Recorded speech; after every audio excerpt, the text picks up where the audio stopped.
નમસ્કાર વિદ્યાર્થી મિત્રો, હું નિમેશ પટેલ. આજથી આપણે ધોરણ 8 ગણિત ચેપ્ટર નંબર 1 સમય સંખ્યાઓની શરૂઆત કરીએ છીએ. સૌથી પહેલાં આપણે આ સમય સંખ્યાઓની થિયરી વિશે કેટલીક માહિતી મેળવશું. તો આ સમય સંખ્યા એટલે શું? તો આ જે સંખ્યાઓના પ્રકાર એની શરૂઆત થશે પ્રાકૃતિક સંખ્યાઓથી. આગળ આપણે ધોરણ 6 અને 7માં માહિતી મેળવી એ પ્રમાણે પ્રાકૃતિક સંખ્યાઓ, એના પછી આવશે પૂર્ણ સંખ્યાઓ, પછી આવશે પૂર્ણાંક સંખ્યાઓ અને પછી આવશે સમય સંખ્યાઓ. તો સમય સંખ્યા એટલે શું એની માહિતી આપણે મેળવવી હોય તો એની શરૂઆત કરીશું આપણે પ્રાકૃતિક સંખ્યાઓથી. પ્રાકૃતિક સંખ્યાઓ એટલે શું? તો પ્રાકૃતિક સંખ્યાઓ એટલે આપણે વ્યવહારમાં અથવા ગણતરીમાં જે સંખ્યાઓનો ઉપયોગ કરીએ એ સંખ્યાઓને કહીશું પ્રાકૃતિક સંખ્યાઓ. એટલે કે 1થી શરૂ કરી 1, 2, 3, 4, 5 એમ અનંત સુધીની સંખ્યાઓ, જેને શું કહેવાય? પ્રાકૃતિક સંખ્યાઓ કહે છે. હવે આ પ્રાકૃતિક સંખ્યાઓ, જેને અંગ્રેજીમાં કહીશું નેચરલ નંબર, એટલે જેની સંજ્ઞા બનશે n. તો સૌથી પહેલાં આપણે આગળ લખીએ પ્રાકૃતિક સંખ્યાઓ વિશે માહિતી. તો ચલો,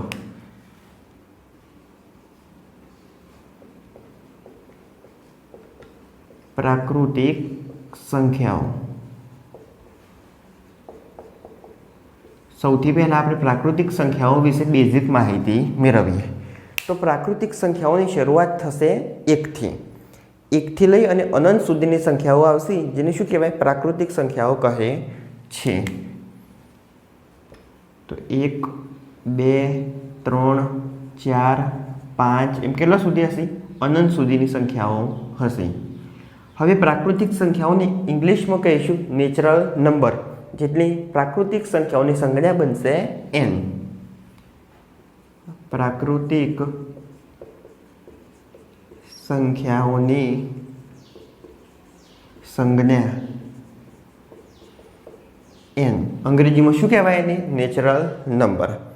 હવે જુઓ, પ્રાકૃતિક સંખ્યાઓમાંથી મોસ્ટ IMP 2 પ્રશ્નો પૂછાઈ શકે. પ્રશ્ન 1, સૌથી નાની પ્રાકૃતિક સંખ્યા કઈ? તો જુઓ અહીંયા આગળ સૌથી નાની પ્રાકૃતિક સંખ્યા કઈ બનશે? 1. આ પ્રાકૃતિક સંખ્યાઓની શરૂઆત જ્યાંથી થશે એ બનશે સૌથી નાની પ્રાકૃતિક સંખ્યા. બીજો પ્રશ્ન, સૌથી મોટી પ્રાકૃતિક સંખ્યા કઈ? તો 1થી શરૂઆત કરી અને અનંત સુધી જશે, એટલે સૌથી મોટી પ્રાકૃતિક સંખ્યા મળતી નથી. તો શું લખવાનું જવાબમાં? સૌથી મોટી પ્રાકૃતિક સંખ્યા મેળવી શકાતી નથી. તો આગળ લખીએ આપણે સૌથી નાની પ્રાકૃતિક સંખ્યા. તો કઈ આવશે? 1. કેમ 1? તો પ્રાકૃતિક સંખ્યાઓની શરૂઆત ક્યાંથી થશે? 1થી, એટલે 1 એ સૌથી નાની પ્રાકૃતિક સંખ્યા બનશે. બીજો પ્રશ્ન, સૌથી મોટી પ્રાકૃતિક સંખ્યા. સૌથી મોટી પ્રાકૃતિક સંખ્યા. તો જવાબમાં શું લખવાનું? ના મળે, એટલે મળતી નથી. બરોબર? કેમ? તો સંખ્યાઓ અનંત સુધી વિસ્તરેલી હોય. સૌથી નાની સંખ્યા આપણે મેળવી શકીએ, પણ સૌથી મોટી સંખ્યા મળતી નથી. હવે આ જે પ્રાકૃતિક સંખ્યાઓ છે એને ગણતરીની સંખ્યાઓ તરીકે પણ દર્શાવવામાં આવે છે. ગણતરીની સંખ્યાઓ. તો પ્રાકૃતિક સંખ્યાઓ માટે આટલા મુદ્દા ખાસ ધ્યાન રાખવાના. કયા આવશે? એક તો પ્રાકૃતિક સંખ્યાની શરૂઆત ક્યાંથી થશે? 1થી, એટલે 1, 2, 3, 4 એમ અનંત સુધી. સૌથી નાની પ્રાકૃતિક સંખ્યા કઈ આવશે? તો 1. સૌથી મોટી પ્રાકૃતિક સંખ્યા અનંત. પ્રાકૃતિક સંખ્યાની સંજ્ઞા કઈ બનશે? તો n, જેને અંગ્રેજીમાં શું કહેવાય? નેચરલ નંબર કહે છે. અને આગળ પ્રાકૃતિક સંખ્યાઓની ગણતરીની સંખ્યાઓ પણ કહેવામાં આવે છે. હવે આના પછી આવશે પૂર્ણ સંખ્યાઓ. તો ચલો જોઈએ પૂર્ણ સંખ્યાઓ.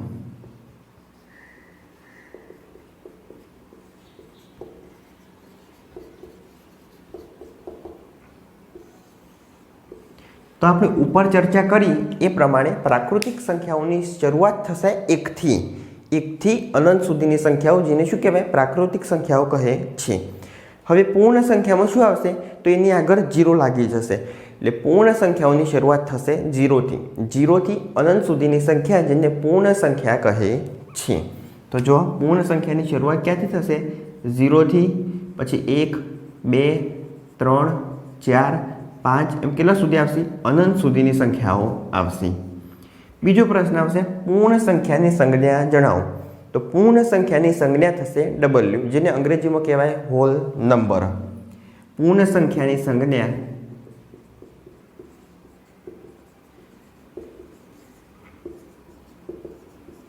તો શું આવશે? W, જેને અંગ્રેજીમાં શું કહેવાય? હોલ નંબર કહે છે. ચલો આગળ, સૌથી નાની પૂર્ણ સંખ્યા જણાવો.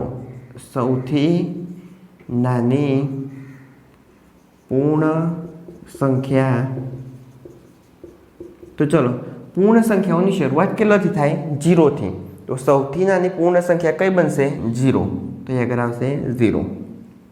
ચલો, એ જ રીતના સૌથી મોટી પૂર્ણ સંખ્યા જણાવો. સૌથી મોટી પૂર્ણ સંખ્યા ખાલી જગ્યા છે એવો પ્રશ્ન પૂછાય તો સૌથી મોટી પૂર્ણ સંખ્યામાં આપણે શું લખી શકીએ? સૌથી નાનીમાં તો આપણે 0 લખી શકીએ, પણ સૌથી મોટી સંખ્યા તો એ આગળ 0 થી શરૂ કરી અને અનંત સુધી સંખ્યાઓ જશે. એટલે સૌથી મોટી પૂર્ણ સંખ્યા કઈ આવશે? ના મળે.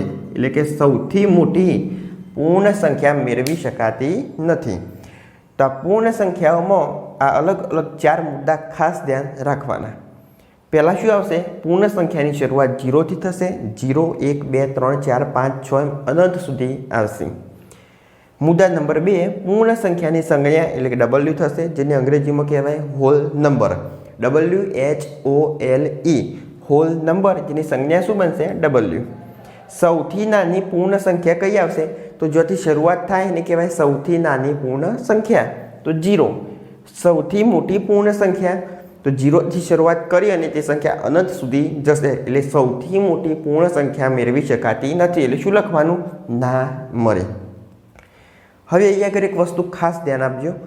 પૂર્ણ સંખ્યાની શરૂઆત થશે 0 થી, જ્યારે પ્રાકૃતિક સંખ્યાઓની શરૂઆત થશે 1 થી. તો એ આગળ જુઓ 1, 2, 3, 4, 5, બરોબર? એટલે અનંત સુધી. તો હું આ 0ને હાલ ઢાંકી દઉં એટલે 0 દૂર કરું તો 1 થી 5 સુધી એટલે 1 થી અનંત સુધીની સંખ્યાઓ જોવા મળશે. તો હા, હવે 1 થી અનંત સુધીની સંખ્યાઓને આપણે શું કહીએ છીએ? પ્રાકૃતિક સંખ્યાઓ કહેવાય ને. હાલ આ 0 દૂર કરી દઈએ તો 1 થી અનંત સુધીની સંખ્યાઓ આવશે. એને શું કહેવાય? પ્રાકૃતિક સંખ્યાઓ કહે છે. પછી આગળ 0 મૂકી દઈએ તો એને કહેવાય પૂર્ણ સંખ્યાઓ. તો નીચે આપણે એક મુદ્દો લખી શકીએ કે પ્રાકૃતિક સંખ્યાઓનો સમાવેશ પૂર્ણ સંખ્યાઓમાં થાય છે. જો આ 0ને અહીં આગળ હાથ મૂકી દઈએ તો પાછળ કઈ સંખ્યાઓ બનશે? પ્રાકૃતિક સંખ્યાઓ બનશે. તો હા, તો દરેક પ્રાકૃતિક સંખ્યાઓનો સમાવેશ પૂર્ણ સંખ્યામાં થાય છે. સાચું કે ખોટું? એ સાચા ખોટામાં એ પ્રશ્ન પૂછાઈ શકે. તો શું આવશે? સાચું. તો આગળ લખીએ આપણે દરેક પ્રાકૃતિક સંખ્યાનો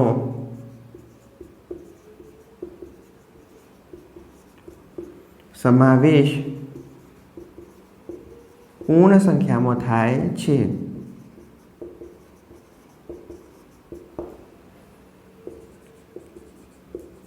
એટલે કે આ દરેક જે પ્રાકૃતિક સંખ્યાઓ છે એ પ્રાકૃતિક સંખ્યાનો સમાવેશ પૂર્ણ સંખ્યામાં થાય છે. પણ બીજો મુદ્દો એનાથી ઉલટું ધ્યાન રાખવાનું કે પૂર્ણ સંખ્યાઓનો સમાવેશ પ્રાકૃતિક સંખ્યાઓમાં થતો નથી. કેમ? તો પૂર્ણ સંખ્યાઓમાં 0 આવેલો છે એટલા માટે પ્રાકૃતિક સંખ્યાઓમાં 0 આવેલો નથી. તેથી પૂર્ણ સંખ્યાઓનો સમાવેશ એ પ્રાકૃતિક સંખ્યાઓમાં થતો નથી. તો અહીં આગળ લખીએ પૂર્ણ સંખ્યાનો સમાવેશ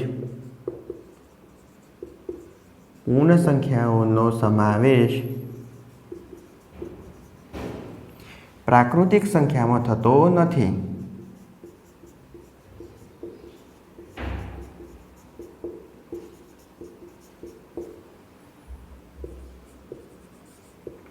ચલો ફરીથી આપણે આ બંને મુદ્દાની ચર્ચા કરીએ.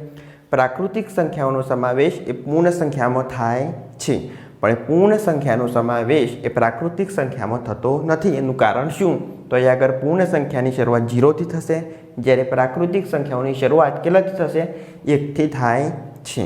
તો એને આપણે આ રીતના દર્શાવી શકીએ. પૂર્ણ સંખ્યા પ્રાકૃતિક સંખ્યાની સંજ્ઞા કઈ બનશે? n. તો n. નીચે પૂર્ણ સંખ્યાની સંજ્ઞા કઈ બનશે? W. તો એને આ રીતના દર્શાવી શકાય. જેનો મતલબ શું? દરેક પ્રાકૃતિક સંખ્યાનો સમાવેશ પૂર્ણ સંખ્યામાં થાય છે. દરેક પ્રાકૃતિક સંખ્યાઓનો સમાવેશ પૂર્ણ સંખ્યામાં થાય છે, પણ દરેક પૂર્ણ સંખ્યાનો સમાવેશ પ્રાકૃતિક સંખ્યામાં થતો નથી. તો આટલા મુદ્દા લખ્યા એ ખાસ ધ્યાન રાખવાનું. અહીં આગળ આ મુદ્દામાંથી પ્રશ્નો ધોરણ 6, 7, 8ની પરીક્ષામાં પૂછાય છે. ચલો હવે આગળ જોઈએ. તો હવે આવશે પૂર્ણાંક સંખ્યા. તો અહીં આગળ લખીએ પૂર્ણાંક સંખ્યા.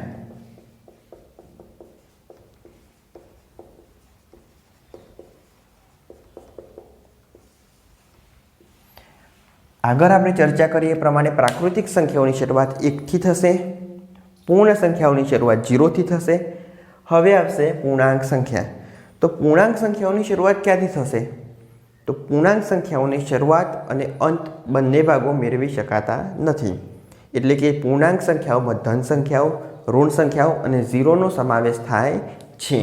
તો અહીં આગળ લખું તો -3, -2, -1, 0, 1, 2, 3 એમ કેટલા સુધી? અનંત સુધી. અને આગળ પણ આવશે અનંત સુધી. તો આ રીતના લખી શકાય. પૂર્ણાંક સંખ્યાઓમાં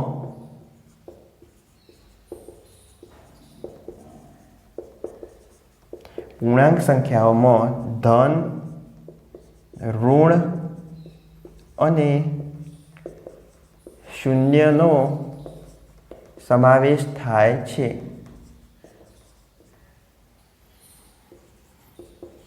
તો એક મોસ્ટ આઈએમપી પ્રશ્ન છે કે પૂર્ણાંક સંખ્યાઓમાં કઈ કઈ સંખ્યાઓનો સમાવેશ થશે? તો પૂર્ણાંક સંખ્યાઓમાં ધન સંખ્યાઓ, ઋણ સંખ્યાઓ અને શૂન્યનો સમાવેશ થાય છે. બરોબર. પણ પૂર્ણાંક સંખ્યાઓમાં સમય સંખ્યાઓનો સમાવેશ થતો નથી. તો વિકલ્પમાં પૂછાઈ શકે કે પૂર્ણાંક સંખ્યાઓમાં કઈ કઈ સંખ્યાઓનો સમાવેશ થાય? Option A, B, C, D માં આપેલું હોય ધન સંખ્યા, ઋણ સંખ્યા, 0 અને સમય સંખ્યા. તો શું આવશે? સમય સંખ્યાનો સમાવેશ થતો નથી. તો અહીં આગળ આ જે આઈએમપી છે ખાસ તૈયાર કરવું. હવે આગળ જોઈએ પૂર્ણાંક સંખ્યા જેની સંજ્ઞા બનશે z. પૂર્ણાંક સંખ્યાઓની સંજ્ઞા કઈ બનશે? z. પૂર્ણાંક સંખ્યાઓની સંજ્ઞા z છે. તો આ z સંખ્યા હોવા પાછળનું કારણ શું? આ પૂર્ણાંક સંખ્યાઓને અંગ્રેજીમાં કહીશું ઇન્ટીજર્સ નંબર. ઇન્ટીજર્સ નંબર એટલે શું થશે? પૂર્ણાંક સંખ્યાઓ. તો ઇન્ટીજર્સ નંબર એટલે એની સંજ્ઞા i બનવી જોઈએ. તો આઈના બદલે એની સંજ્ઞાને આપણે z તરીકે કેમ દર્શાવીએ છીએ? તો z તરીકે એટલા માટે દર્શાવવામાં આવે છે કે પૂર્ણાંક સંખ્યા એક જર્મન ગણિતશાસ્ત્રી હતા ઝેહલિન. તો એ ઝેહલિનના નામ પરથી આ પૂર્ણાંક સંખ્યાઓને z તરીકે દર્શાવવામાં આવે છે. ફરી એકવાર જોઈએ. જર્મન ગણિતશાસ્ત્રી ઝેહલિન, આ ઝેહલિનના નામ પરથી આ પૂર્ણાંક સંખ્યાઓને z તરીકે દર્શાવવામાં આવે છે. પૂર્ણાંક સંખ્યાઓની શરૂઆત કેટલાથી થશે? માઇનસથી. 0 પણ આવશે, પ્લસ પણ આવશે. હવે પ્રશ્ન જોઈએ આપણે 2. સૌથી નાની પૂર્ણાંક સંખ્યા જણાવો ને સૌથી મોટી પૂર્ણાંક સંખ્યા જણાવો. તો ચલો અહીંયા આગળ હું લખું સૌથી નાની પૂર્ણાંક સંખ્યા જણાવો. અને બીજો પ્રશ્ન લખીશ સૌથી મોટી પૂર્ણાંક સંખ્યા જણાવો.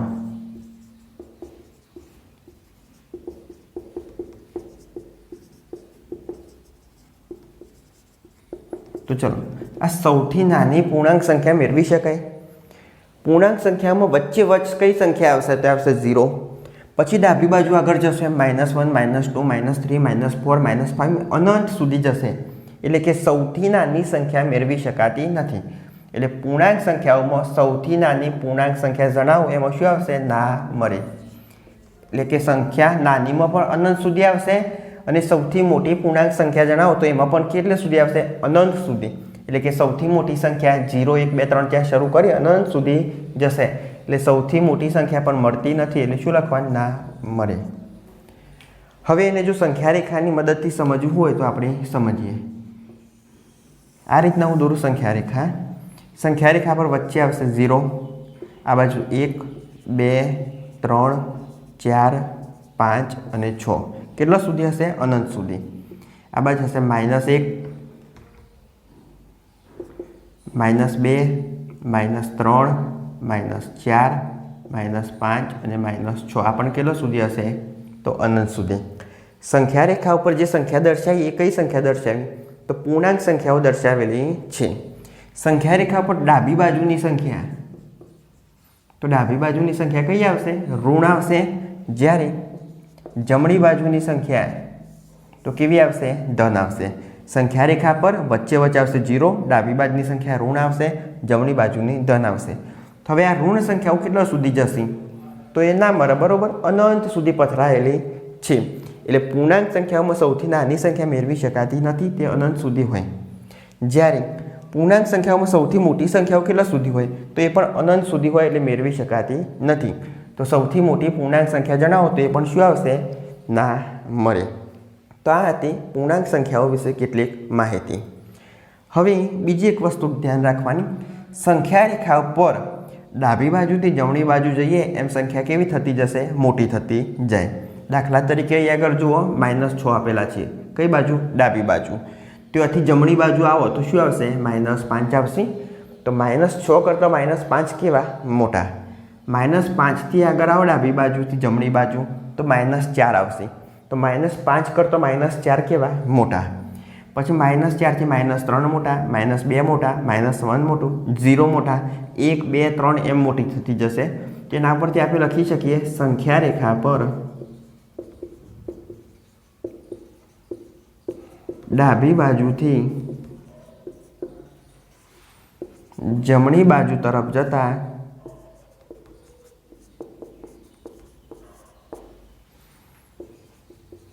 સંખ્યાઓ મોટી થતી જાય છે.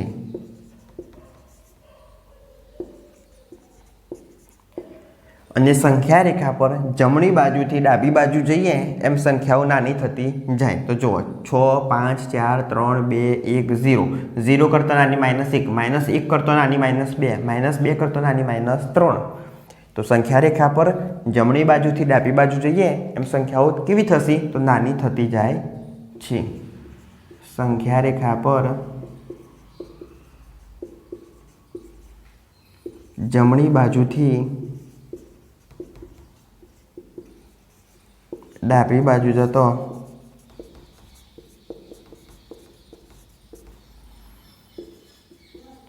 સંખ્યાઓ નાની થતી જાય છે. જેમ આપણે જમણી બાજુ આવીએ એમ સંખ્યા કેવી થાય? મોટી થાય. અને જમણી બાજુથી તેમ ડાબી બાજુ તરફ જઈએ એમ સંખ્યા કેવી થશે? નાની થશે.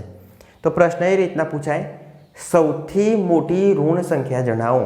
તો જુઓ, સૌથી મોટી ઋણ સંખ્યા -6, એનાથી -5 મોટી, -4 મોટી, -3 મોટી, -2 મોટી, અને સૌથી મોટી ઋણ સંખ્યા કઈ આવશે? -1. એના પછી આવશે 0, બરોબર. તો એ ઋણ સંખ્યા નથી. તો સૌથી મોટી ઋણ સંખ્યા કઈ આવશે? તો -1. જેમ જેમ આપણે ડાબી બાજુ જઈએ એમ માઇનસ સંખ્યાઓ કેવી થતી જશે? નાની થતી જશે. તો એ આગળ હું લખીશ સૌથી મોટી ઋણ સંખ્યા કઈ આવશે? સૌથી મોટી ઋણ સંખ્યા -1 છે. બીજી બાજુ આપણે લખીએ સૌથી નાની ધન સંખ્યા કઈ આવશે? તો જો 6, 5, 4, 3, 2 અને 1. સૌથી નાની ધન સંખ્યા કઈ આવશે? તો 1. કેમ? તો સૌથી મોટી ધન સંખ્યા મળશે નહીં, અનંત સુધી હોય, એટલે સૌથી મોટી ધન સંખ્યા ના મેળવી શકાય, પણ સૌથી નાની ધન સંખ્યા મેળવી શકાય. કઈ આવશે? 1. સૌથી નાની ધન સંખ્યા 1 છે. આ બે પ્રશ્નો ખાસ ધ્યાન આપવાના. આ -1 એ સૌથી મોટી ઋણ સંખ્યા બનશે. સૌથી મોટી ઋણ સંખ્યા કઈ? -1. સૌથી નાની ધન સંખ્યા કઈ આવશે? તો એક આવશે 1. બરોબર. ચલો ફરી એકવાર આનું ફટાફટ આપણે રિવિઝન કરીએ. પ્રાકૃતિક સંખ્યાઓ, પૂર્ણ સંખ્યાઓ, પછી આવશે પૂર્ણાંક સંખ્યાઓ. પ્રાકૃતિક સંખ્યાઓનો સમાવેશ કઈ કઈ સંખ્યાઓ આવશે? તો 1 થી લઈ અનંત સુધીની સંખ્યા. સૌથી નાની પ્રાકૃતિક સંખ્યા 1, સૌથી મોટી તો મળતી નથી. પ્રાકૃતિક સંખ્યાઓની ગણતરીની સંખ્યાઓ કહે છે, અને પ્રાકૃતિક સંખ્યાઓની સંજ્ઞા કઈ બનશે? n, જેને અંગ્રેજીમાં શું કહેવાય? Natural number. એના પછી આવશે પૂર્ણ સંખ્યાઓ. પૂર્ણ સંખ્યાઓની સંજ્ઞા બનશે w, જેને અંગ્રેજીમાં કહેવાય હોલ નંબર. પૂર્ણ સંખ્યાઓમાં કઈ કઈ સંખ્યાઓનો સમાવેશ થાય? તો 0, 1, 2, 3, 4, 5 એમ અનંત સુધી. સૌથી નાની પૂર્ણ સંખ્યા કઈ બનશે? તો 0. સૌથી મોટી પૂર્ણ સંખ્યા કઈ બનશે? તો એ અનંત સુધી હશે, એટલે ના મળે. દરેક પ્રાકૃતિક સંખ્યાઓનો સમાવેશ પૂર્ણ સંખ્યામાં થશે, પણ દરેક પૂર્ણ સંખ્યાનો સમાવેશ એ પ્રાકૃતિક સંખ્યાઓમાં થતો નથી. કેમ? તો પૂર્ણ સંખ્યાઓમાં 0 આવેલું હોય છે, જ્યારે પ્રાકૃતિક સંખ્યામાં 0 આવેલું હોતું નથી. એના પછી આવશે પૂર્ણાંક સંખ્યાઓ. પૂર્ણાંક સંખ્યાઓની શરૂઆત થશે માઇનસથી. માઇનસ સંખ્યાઓ આવશે, 0 આવશે અને ધન સંખ્યાઓ પણ આવશે. એટલે એમ પ્રશ્ન પૂછાય કે પૂર્ણાંક સંખ્યાઓમાં કઈ કઈ સંખ્યાઓનો સમાવેશ થશે? તો ધન સંખ્યાઓ, ઋણ સંખ્યાઓ અને 0. પૂર્ણાંક સંખ્યાઓને અંગ્રેજીમાં કહેવાશે ઇન્ટીજર્સ નંબર, પણ એની સંજ્ઞા બનશે z. તો આ પૂર્ણાંક સંખ્યાઓની સંજ્ઞા z છે, તો એની પાછળનું કારણ શું? તો જર્મન ગણિતશાસ્ત્રી હતા ઝેહલિન. ઝેહલિનના નામ પરથી એને z તરીકે દર્શાવવામાં આવે છે. પૂર્ણાંક સંખ્યાઓને આપણે સંખ્યા રેખા પર દર્શાવીએ તો યોગ્ય રીતે માહિતી મેળવી શકીએ. સૌથી વચ્ચે કઈ સંખ્યા આવશે સંખ્યા રેખા પર? 0. ડાબી બાજુ આવશે ઋણ સંખ્યાઓ, જમણી બાજુ આવશે ધન સંખ્યાઓ. ઋણ સંખ્યાઓ કેટલા સુધી આવે સંખ્યા રેખા પર? તો અનંત સુધી, બરોબર. પણ આપણે એક ચોપડાનું એક યોગ્ય માપ હોય તે રીતના દર્શાવીએ છીએ. ધન સંખ્યાઓ કેટલી આવશે સંખ્યા રેખા ઉપર? તો અનંત સુધી આવશે. સંખ્યા રેખા પર જેમ જેમ આપણે ડાબી બાજુએ જઈએ તેમ સંખ્યાઓ કેવી થતી જાય? નાની થતી જાય. સંખ્યા રેખા પર આપણે જમણી બાજુ જઈએ તેમ સંખ્યાઓ કેવી થતી જાય? મોટી થતી જાય છે. સૌથી મોટી ઋણ સંખ્યા કઈ આવશે? તો -1. જ્યારે સૌથી નાની ધન સંખ્યા કઈ આવશે? તો એ હશે 1. તો આ વસ્તુ ખાસ ધ્યાન રાખવાની. આપણે પ્રાકૃતિક સંખ્યા, પૂર્ણ સંખ્યા અને પૂર્ણાંક સંખ્યાઓની ચર્ચા કરી. હવે આની આગળ જોઈએ આપણે સમય સંખ્યા. હવે જુઓ, અહીં આગળ દર્શાવ્યું આપણે પ્રાકૃતિક સંખ્યાઓનો સમાવેશ પૂર્ણ સંખ્યામાં થાય. તો હવે પૂર્ણ સંખ્યાઓનો સમાવેશ એ પૂર્ણાંક સંખ્યાઓમાં થશે. એટલે કે પ્રાકૃતિક સંખ્યા અને પૂર્ણ સંખ્યા બંનેનો સમાવેશ શેમાં થશે? પૂર્ણાંક સંખ્યાઓમાં થાય. તો નીચે એક મુદ્દો લખી દઈએ આપણે, પ્રાકૃતિક સંખ્યા અને પૂર્ણ સંખ્યા નો સમાવેશ પૂર્ણાંક સંખ્યામાં થાય છે.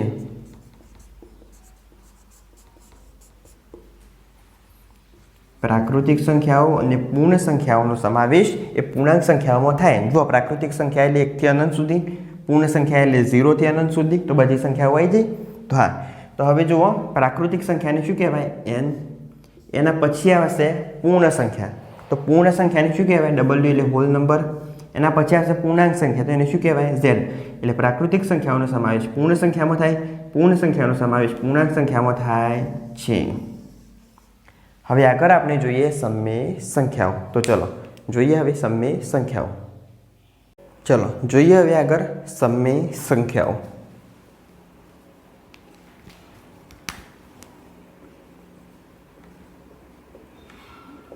સમય સંખ્યાઓ પહેલા આપણે લખીએ સમય સંખ્યાની વ્યાખ્યા. તો સમય સંખ્યા એટલે શું? તો જે સંખ્યાને p/q સ્વરૂપમાં દર્શાવી શકાય તો તે સંખ્યાને સમય સંખ્યા કહે છે. જે સંખ્યાને p/q સ્વરૂપમાં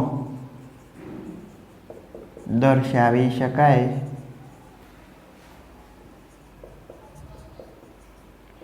તે સંખ્યાને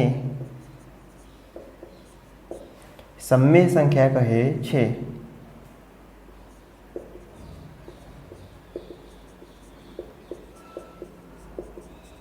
હવે p/q સ્વરૂપમાં દર્શાવી શકાય એ સંખ્યાને સમય સંખ્યા કહે છે. તો પણ એની એક શરત છે, તો એ ખાસ ધ્યાન રાખવાની. p/q સ્વરૂપમાં દર્શાવી શકાય જો p બરાબર આપણે કોઈ પણ સંખ્યા લઈ શકીએ. એટલે p બરાબર પૂર્ણાંક સંખ્યા. p બરાબર પૂર્ણાંક સંખ્યા. તો આ પૂર્ણાંક સંખ્યા એટલે શું? તો પૂર્ણાંક સંખ્યાની આગળ આપણે ચર્ચા કરી કે એમાં ધન સંખ્યા, ઋણ સંખ્યા અને શૂન્યનો સમાવેશ થાય છે. એટલે p બરાબર પૂર્ણાંક સંખ્યા કોઈ પણ લઈ શકાય, પણ જો q બરાબર શૂન્યેતર સંખ્યા, કઈ સંખ્યા? શૂન્યેતર સંખ્યા. તો આ શૂન્યેતર સંખ્યાનો મતલબ શું થશે?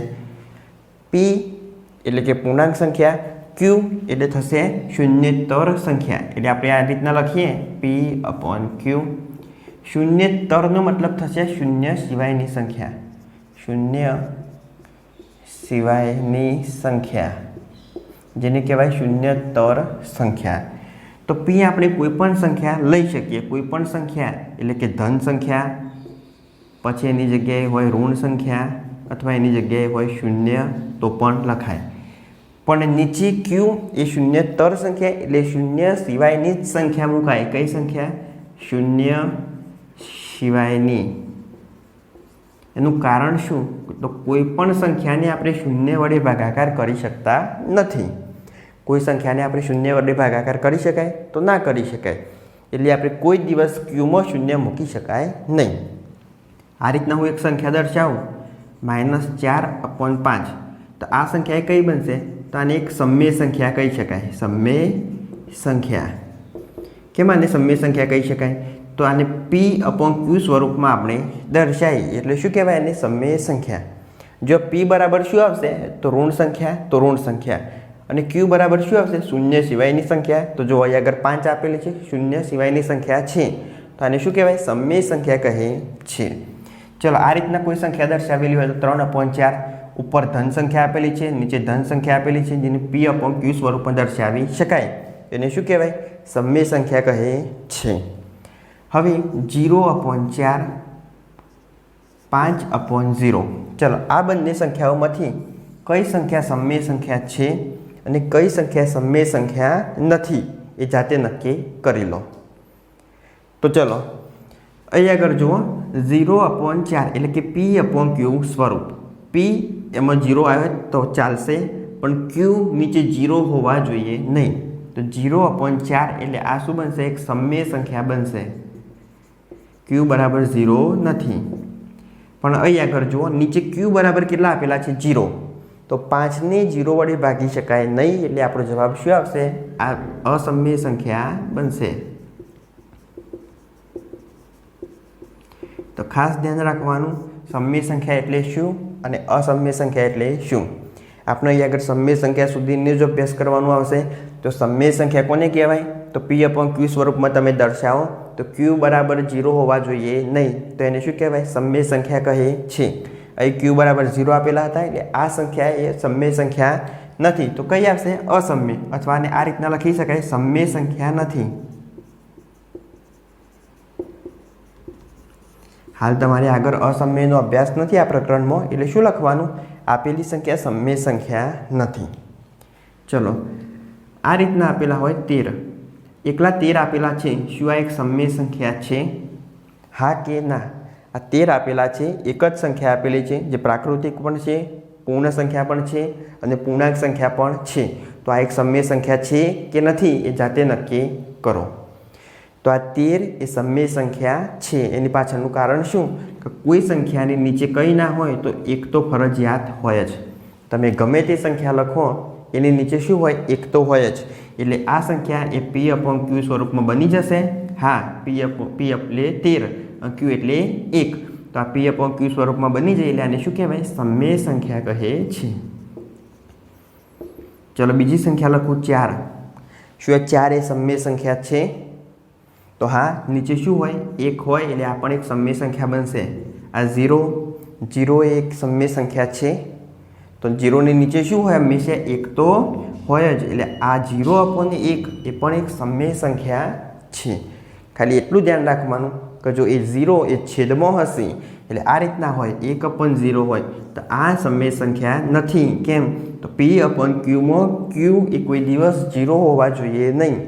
q એ શૂન્ય સિવાયની સંખ્યા હોવી જરૂરી છે, તો જ એને સમમેય સંખ્યા કહે છે. તો હવે યોગ્ય રીતે આપણે સમમેય સંખ્યાની વ્યાખ્યા લખવી હોય તો આ રીતના લખી શકાય. જે સંખ્યાને p/q સ્વરૂપમાં દર્શાવી શકાય, પણ જ્યાં q બરાબર ડઝ નોટ ઇક્વલ ટુ 0 એટલે q બરાબર 0 હોવા જોઈએ નહીં, તો તે સંખ્યાને શું કહેવાય? સમમેય સંખ્યા કહે છે. ફરી એકવાર આપણે વ્યાખ્યા જોઈએ. સમમેય સંખ્યાની વ્યાખ્યા પૂછાય છે તો સમમેય સંખ્યાની વ્યાખ્યામાં શું લખવાનું? જે સંખ્યાને p/q સ્વરૂપમાં દર્શાવી શકાય, જો q બરાબર ડઝ નોટ ઇક્વલ ટુ 0, તો તે સંખ્યાને સમમેય સંખ્યા કહે છે. એટલે કે q બરાબર 0 હોવા જોઈએ નહીં. સમમેય સંખ્યામાં ઉપર અંશ અને નીચે છેદ સ્વરૂપે દર્શાવવામાં આવે છે. આજે આપણે p લખ્યા એને શું કહેવાય? અંશ. અને નીચે q લખ્યા એને શું કહેવાય? તો એને છેદ તરીકે દર્શાવવામાં આવે છે. જ્યારે અંશમાં એ સંખ્યા ધન પણ હોય, ઋણ પણ હોય અને શૂન્ય પણ હોઈ શકે. પણ છેદમાં શૂન્ય સિવાયની કોઈ પણ સંખ્યા એટલે ધન હોય, ઝીરો ના હોવી જોઈએ, ઋણ હોય તો ચાલે, એટલે કે ધન અને ઋણ સંખ્યા હોય તો ચાલશે, પણ ક્યુમાં શૂન્ય હોવી જોઈએ નહીં. તો એને શું કહેવાય? સમય સંખ્યા કહે છે. આ રીતના કોઈ એમનેમ સંખ્યા આપી દીધેલી હોય, આ 25, તો શું આ 25 એ સમય સંખ્યા છે? તો હા, 25ની નીચે શું હોય? 1 તો હોય જ. આપણે 25/1 કરીએ તો જવાબ શું આવશે? 25 જ આવશે. તો નીચે 1 તો ફરજિયાત દરેક સંખ્યામાં હોય. તો ખાલી એમનેમ લખેલી હોય સંખ્યા 25 તો એ પણ સમય સંખ્યા છે. આ રીતના 8 લખેલી હોય તો આ સમય સંખ્યા છે? તો હા, 8 એ ચોક્કસ સમય સંખ્યા છે. તો જુઓ, અહીંયા આગળ હું પ્રાકૃતિક સંખ્યા લખું, પ્રાકૃતિકમાં 1, 2, 3, તો શું આ બધી સંખ્યા સમય સંખ્યા છે? તો હા, દરેકની નીચે 1 હશે એટલે આ દરેક સમય સંખ્યા છે. હું પૂર્ણ સંખ્યા લખું, 0, 1, 2, 5, આ પૂર્ણ સંખ્યા લખી તો શું આ સમય સંખ્યા છે? તો હા, દરેકની નીચે 1 હોય, અહીંયા આગળ 0 ઉપર આપેલા છે એટલે આ પૂર્ણ સંખ્યા પણ સમય સંખ્યા છે. એની પછી આવશે પૂર્ણાંક સંખ્યાઓ, તો અહીંયા -1, -2, -8, 0, 1, આ લખી હું પૂર્ણાંક સંખ્યાઓ, જેમાં ધન સંખ્યાઓ, ઋણ સંખ્યાઓ અને શૂન્યનો સમાવેશ થશે. તો શું આ બધી સંખ્યાઓ એ સમય સંખ્યા છે? તો હા, દરેકની નીચે શું હોય? 1 તો હોય જ, એટલે આ બધી પણ કેવી બનશે? સમય સંખ્યાઓ બનશે. તો આની નીચે આપણે એક મુદ્દો લખી શકીએ. શું લખાય? પ્રાકૃતિક સંખ્યા, પૂર્ણ સંખ્યા અને પૂર્ણાંક સંખ્યાનો સમાવેશ સમય સંખ્યામાં થાય છે. તો આ રીતના લખીએ, સમય સંખ્યામાં પ્રાકૃતિક સંખ્યા, પૂર્ણ સંખ્યા અને પૂર્ણાંક સંખ્યાનો સમાવેશ થાય છે.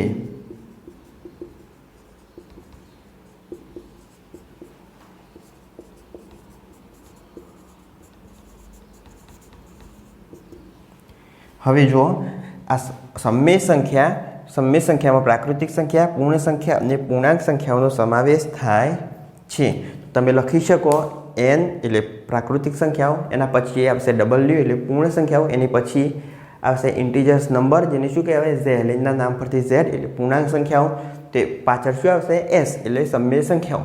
આ સમય સંખ્યાઓને અંગ્રેજીમાં શું કહેવાય? તો રેશનલ નંબર તરીકે ઓળખવામાં આવે છે. સમય સંખ્યાઓને અંગ્રેજીમાં રેશનલ નંબર તરીકે ઓળખવામાં આવે છે. તો આગળ આપણે જે અભ્યાસ કર્યો એ પ્રાકૃતિક સંખ્યાઓ, પૂર્ણ સંખ્યાઓ, પૂર્ણાંક સંખ્યાઓ એ દરેક સંખ્યાઓનો સમાવેશ એ સમય સંખ્યાઓમાં થશે. એટલે ટૂંકમાં આપણે એ રીતના સમજી શકીએ કે હવે આપણે સમય સંખ્યાઓનો અભ્યાસ કરીશું, એટલે કે પ્રાકૃતિક, પૂર્ણ અને પૂર્ણાંક એ દરેક સંખ્યાનો અભ્યાસ કરવાનો થશે. જેમાં ધન સંખ્યાઓ આવશે, ઋણ સંખ્યાઓ પણ આવશે અને શૂન્ય પણ આવશે, જેના સરવાળા અને બાદબાકી આપણે સમજવાની થશે. તો આગળ એના સરવાળા એટલે કે પ્રાકૃતિક સંખ્યાઓના, પૂર્ણ સંખ્યાઓના, પૂર્ણાંક સંખ્યાઓના એટલે શોર્ટમાં શું કહી શકાય? સમય સંખ્યાઓના સરવાળા અને બાદબાકી અને એના ક્રમના ગુણધર્મો વિશે ચર્ચા કરીશું. તો એ આપણે આના પછીના ભાગ 2માં જોઈશું. જો વિડીયો ગમ્યો હોય તો લાઈક કરો, શેર કરો, ચેનલને સબસ્ક્રાઈબ કરો. ત્યાર સુધી જય હિન્દ, જય ભારત.